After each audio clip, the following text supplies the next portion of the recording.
शांति। हम सबको कहा जाता है कि प्रसाद को बहुत प्यार से ग्रहण करना चाहिए। तो कभी कभी हमारे मन में आता होगा कि क्या उसके अंदर ऐसा मिला होता है कि हर एक आत्मा उसको बहुत प्यार और रिगार्ड से स्वीकार करती है। देखिए, जैसे अगर आपने किसी को एक मिठाई का पीस ऑफर किया, मान लीजिए कि आपने किसी को लड्डू दिया, तो क्या बोल सकते हैं कि मुझे नहीं खाना है, मेरी इच्छा नहीं है या मेरी हेल्थ के अकॉर्डिंग नहीं है, तो फिर वो उसके लिए इनकार भी कर सकता है। परंतु अगर आप उसी वक्त ये कहते हैं कि ये प्रसाद है, तो उसका लेने का तरीका ही बदल जाता है।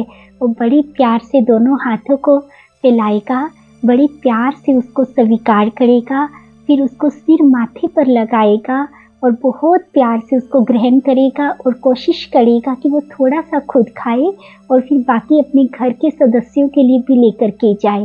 देखो, है तो वही लड्डू, लेकिन जब उनको पहले ऑफर किया गया था तो उनकी भावना, उनका भाव उनका बिल्कुल अलग था। लेकिन जब ये बोला गया कि ये तो प्रसाद है, तब उनका भाव, भावना और उनका लेने का तरीका एकदम ही बदल गया। ऐसा क्यों होता है? कभी कभी हमको लगता है ना कि हमको प्रसाद क्यों ग्रहण करना चाहिए, क्यों उसकी इतनी इम्पोर्टेंस है। तो देखिए, प्रसाद को जब हम बनाते हैं तो हम क्या सोच करके बनाते हैं कि हम परम पिता परमात्मा के लिए बना रहे हैं। तो हमारी भावना बहुत प्योर होती है।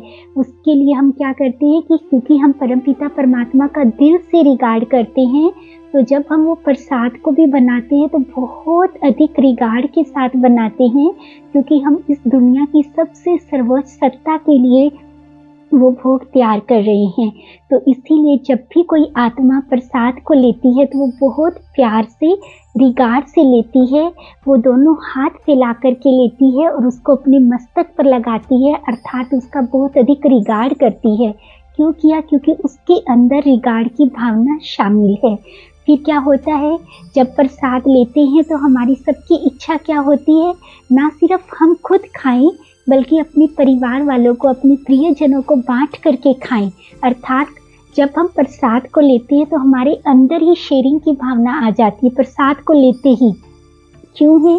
क्योंकि उसके अंदर शेयरिंग की भावना शामिल है।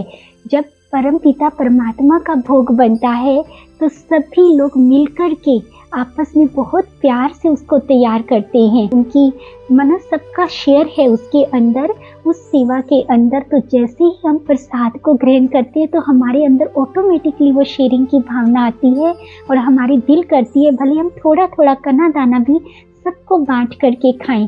फिर तीसरा क्या होता है कि जैसे ही हमने प्रसाद लिया और अगर हमको मालूम है कि किसी का स्वास्थ्य, माना हेल्थ ठीक नहीं है, तो हम कोशिश करते हैं कि ये प्रसाद हम उनको दें ताकि उनकी हेल्थ ठीक हो जाए।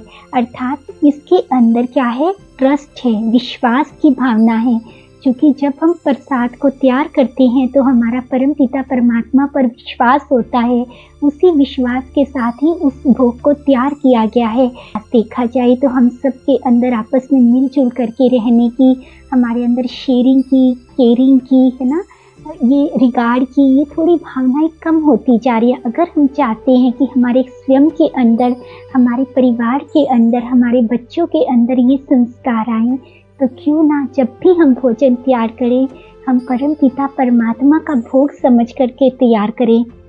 तो ये सारी भावनाएं उस भोजन में ऑटोमेटिकली आएंगी और जैसे जो भी आत्मा उस भोजन को फिर ग्रहण करेगी तो ये ऑटोमेटिकली भावनाएं उनके अंदर चली जाएंगी। क्योंकि ये तो हम सब ने अनुभव किया है, जैसा भी हमने बोला कि जैसे ही हमको पता चलता है तो प्रसाद है, तो हमारी सारी भावनाएं ऑटोमेटिकली बदल जाती हैं। तो अपने संस्कारों को बदलने के लिए, अपने परिवार के संस्कारों को बदलने के लिए, आपस में एकजुट होने के लिए, संबंधों में मधुरता लाने के लिए, बच्चों के अंदर संस्कार डालने के लिए इससे सुंदर तरीका नहीं हो सकता।